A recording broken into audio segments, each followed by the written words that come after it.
ABC 10 News at 5 starts right now. Another shortage of the COVID-19 vaccine is forcing more shutdowns of local vaccine sites. Plus, coronavirus variants are alarming scientists because of their ability to evade antibodies. We're going to go in depth to explain what it means for those who have gotten vaccinated or have already been sick. And the questions community advocates are asking after San Diego police released video of an officer shooting a man near Horton Plaza. ABC 10 News at 5 starts now. Serious questions are being raised one day after San Diego police released video of an officer shooting a homeless man who was eating food. Good evening, I'm Lindsay Pena. And I'm Steve Atkinson. That shooting happened last week near Horton Plaza. Police say the man had a knife. Tonight, advocates tell our ABC 10 News reporter Adam Recruzen video from a police body camera of the incident is troubling and concerning. This 6-minute video released by the San Diego Police Department shows the moments before, during, and after a police officer shot a man in downtown San Diego. The video initially shows someone on the street telling Officer Kelly Besker about a man who's allegedly holding a knife and acting crazy. A few minutes later, Besker meets the man, 69-year-old Stephen Wilson. How you doing? San Diego Police. Wilson's walking around the street corner. He's got food in his hands, his belongings scattered all over the ground. I got some reports of you acting a little strange over here in possession of a knife. I'm strange. I have a knife. The officer asks Wilson to put the food down. He says no, he's hungry and keeps eating. Later, the officer asks about the belongings on the ground. Wilson says someone hid his stuff. ABC 10 News caught video of what appears to be Wilson on that same street corner earlier in the day. You can see what all of his stuff looked like just a few hours before the shooting. Now back to the officer video in the moments leading up to that shooting. Get away from me. Come on. Don't touch me. Oh, don't go this way. Why did you make such a mess, sir? He said somebody knocked his cart over. Hey, you got a knife in your back pocket. Do not grab that knife. Police say Wilson grabbed a knife from his back pocket, brought it forward, and released it. They say the sound of the first gunshot can be heard at about the same time he released the grip on the knife. What was there, a taser gun? I didn't pull it on you. It's very troubling and concerning. Francine Maxwell is the president of the San Diego chapter of the NAACP. Directly after the shooting, they'd called for the release of the body-worn camera. He told you that he was hungry. So where was the urgency? Where was the threat? Why didn't we step back and call the PERT team? Why didn't we call the K-9 unit? According to the San Diego Police Department, Officer Besker was assigned to the Neighborhood Policing Division, and that division is responsible for the quality of life issues such as homelessness. An advocate for people experiencing homelessness also questioned the officer's decision to use a gun. The police officer just should have backed off a little bit and recognized what the situation was. ABC 10 News showed the video to retired police officer Kevin LaChapelle. He says in a split-second moment, it's hard for an officer to determine the intent of a person, and the video doesn't always tell the whole story. There are witness statements from people and all sorts of other things, also the history of the person. Adam Recruzen, ABC 10 News. The San Diego County District Attorney's Office will investigate and decide if Officer Besker faces any criminal liability. Now to the latest on the coronavirus. A local push to bring youth sports back during the pandemic is now helping young athletes beyond San Diego. This is a live look from Sky 10 over Scripps Branch High School showing football practice. Today, organizers of Let Them Play California reached a settlement with state officials. It allows all indoor and outdoor high school sports to resume statewide. This stems from a lawsuit filed by Scripps Branch High School football coach Marlon Gardner. Last month, a judge ruled in his favor to allow youth sports to resume in San Diego County. Now, the lawsuit's impact is much bigger. This will always be the proudest moment of my coaching career because it has nothing to do with sports. It has everything to do with kids. Governor Newsom vowed to cover COVID-19 testing costs for football, rugby, and water polo using money from the CARES Act. California will start setting aside 40% of all vaccine doses for communities that have been hit hardest by COVID-19. Many of those neighborhoods are located in Los Angeles and the Central Valley. Those areas are considered most vulnerable, according to the state's Healthy Places Index. It takes into account factors like access to health care, education levels, and household incomes. Governor Gavin Newsom says he will loosen tier restrictions once 2 million people have been vaccinated in these areas. Continuing to keep the tiers in place, but to do so in a way that allows us to move through them a little bit more quickly. So far, the state says it's vaccinated about 1.6 million people in these neighborhoods. Shortages of the COVID-19 vaccine have forced intermittent shutdowns of vaccination sites across San Diego County. ABC 10 News reporter Anthony Pura is joining us from the Petco Park site with the latest. Anthony. Lindsay, we've talked to the county and UC San Diego Health, and the good news is that the Petco Park vaccination superstation here downtown will be staying open at least for a short while, for the foreseeable future anyway. Now, back here, we can show you that it has closed at least for the day. Officials had said earlier this week that operations yesterday and today would be limited, but the takeaway is that they should have enough vaccines going forward.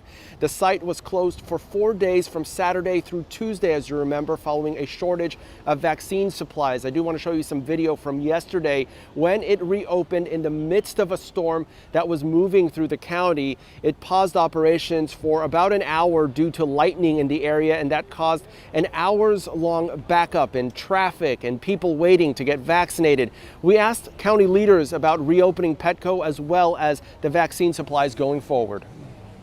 Petco is open. They're vaccinating folks. I talked to someone who got vaccinated this morning. Some others, look, they're gonna surge. They're gonna scale back. This is the instability in the supply. We hope we're very close to significant increases in supply, but we ask for everyone's patience. So while Petco is open, Scripps Health announced that the Del Mar vaccination superstation will close on Saturday due to a shortage of vaccine supplies. That closure is expected to last only 1 day, as it will reopen Sunday. We asked county officials about that, and obviously you got their response there about just the uncertainty around supplies, but they are hopeful going forward. And as for the Saturday appointments that have been affected by those cancellations at the Del Mar Superstation, they will be rescheduled through the My Turn website. We're reporting live tonight. Anthony Pura, ABC 10 News. Thank you, Anthony. Local Catholic priests and deacons got their first dose of the COVID vaccine today. A clinic operated by Alvarado Hospital Medical Center gave shots to around 100 today at the Diocese Pastoral Center in Claremont.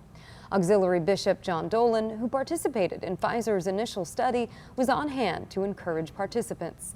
The head of the San Diego Diocese has said that all Catholics should be vaccinated for COVID-19 to protect themselves and the vulnerable among them.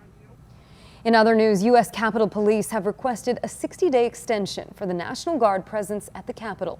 As ABC's Mary Alice Parks explains, that request came as the Capitol was on high alert after threats of another possible attack plot tied to March 4th. Since the violent attack on Congress 2 months ago, more than 5,000 National Guard troops in Washington have kept Capitol Hill on lockdown. Still, intelligence officers this week warning police to be on high alert.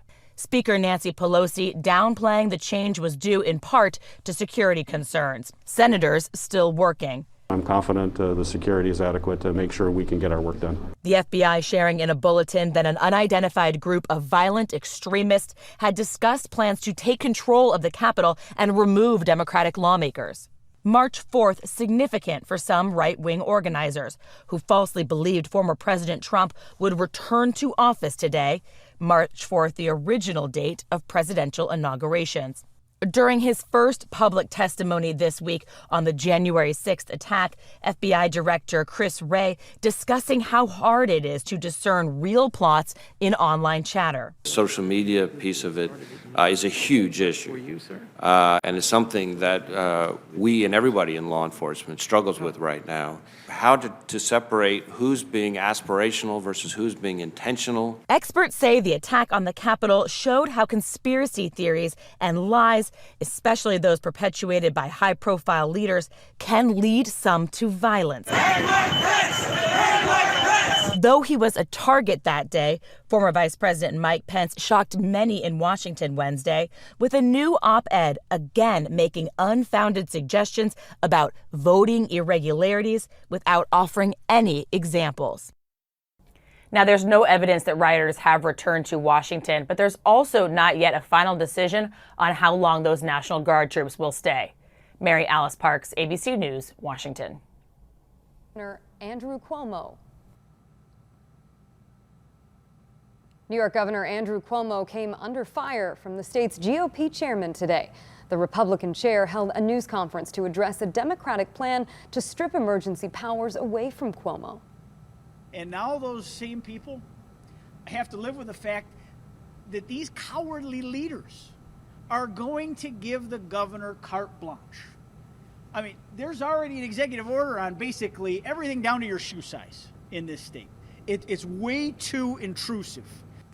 State GOP members called the legislation a backroom deal between the governor and state Democrats. Cuomo has come under fire for his administration's reporting of nursing home deaths during the pandemic. He's also facing allegations of sexual harassment. Cuomo has said he will not resign and has issued an apology. Back to our coverage of the pandemic. The coronavirus variants have alarmed scientists because of their ability to evade antibodies. But a new study from San Diego researchers is offering encouraging news. Our ABC 10 News anchor Derek Stahl is going in depth to explain what it means for people who've gotten the vaccine or have already been sick with COVID. We've heard a lot about antibodies in the fight against COVID-19.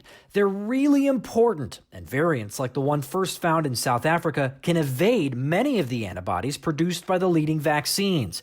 But new research from the La Jolla Institute for Immunology shows that variant doesn't escape T cells. Neither does B117, the UK variant, or P1, the Brazil variant, or Cal-20C, the California variant. We looked at their T cells and asked to their T cells, do they recognize equally well the original sequence and these variants?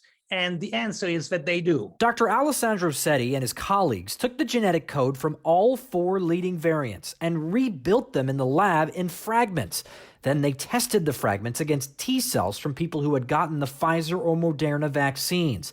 They also tested T cells in people who had recovered from the original version of COVID, and they found the same result. They essentially recognize just as well. Dr. Christian Ramers of Family Health Centers of San Diego was not involved with the study. I think it's great news that the T cell responses that we're seeing from vaccines and from COVID survivors look like they can do a pretty darn good job against these variants. It reassures a lot of us that are very worried about when you look at purely an antibody response. Okay, so what does this really mean?